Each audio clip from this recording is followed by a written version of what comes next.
Imamat 17.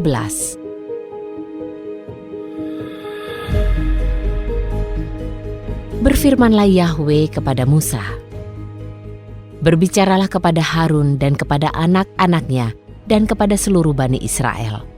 Haruslah engkau mengatakan kepada mereka, inilah perkataan yang telah Yahwe perintahkan, dengan mengatakan, setiap orang dari keluarga Israel yang menyembelih seekor lembu atau seekor domba atau seekor kambing di dalam perkemahan, atau yang menyembelih di luar perkemahan, dan ia tidak membawanya masuk ke pintu kemah pertemuan untuk mempersembahkan persembahan itu kepada Yahwe di depan tabernakel, maka darah yang telah ditumpahkan akan diperhitungkan kepada orang itu, dan haruslah ia dilenyapkan dari tengah-tengah bangsanya."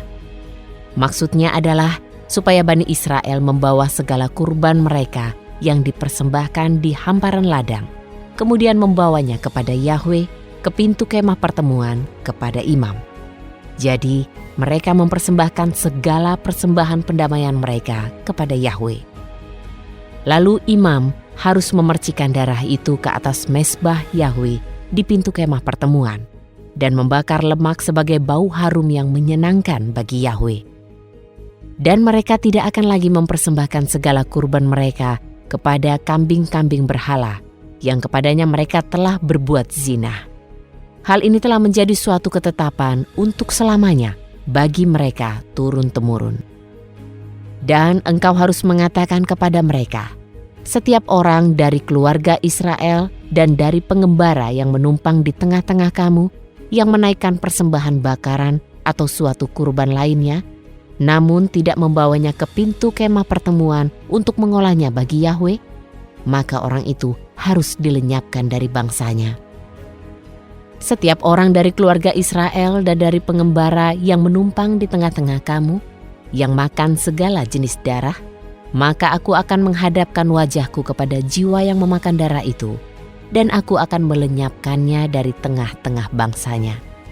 Sebab kehidupan tubuh ada di dalam darah, dan aku telah memberikan darahnya kepadamu di atas mezbah itu untuk mengadakan penebusan bagi kehidupanmu.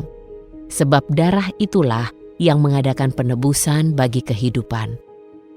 Itulah sebabnya aku telah berfirman kepada Bani Israel, tidak seorang pun di antara kamu boleh makan darah, dan pengembara yang menumpang di tengah-tengah kamu pun tidak boleh makan darah. Dan setiap orang dari Bani Israel atau dari pengembara yang menumpang di tengah-tengah kamu yang berburu binatang buruan atau unggas yang boleh dimakan, maka ia harus mencurahkan darahnya dan menimbunnya dengan tanah. Sebab itu adalah kehidupan setiap tubuh. Darahnya adalah untuk hidupnya. Dan aku telah berfirman kepada Bani Israel, darah setiap tubuh tidak boleh kamu makan, sebab kehidupan setiap tubuh itulah darahnya. Setiap orang yang memakannya harus dilenyapkan. Dan setiap orang yang memakan bangkai atau hewan yang terkoyak, bagi orang Israel asli maupun bagi pengembara, maka ia harus mencuci pakaiannya dan mandi dengan air, dan ia menjadi najis sampai petang. Lalu tahirlah ia. Apabila orang itu tidak mencuci pakaiannya dan tidak memandikan tubuhnya, maka ia harus menanggung kesalahannya.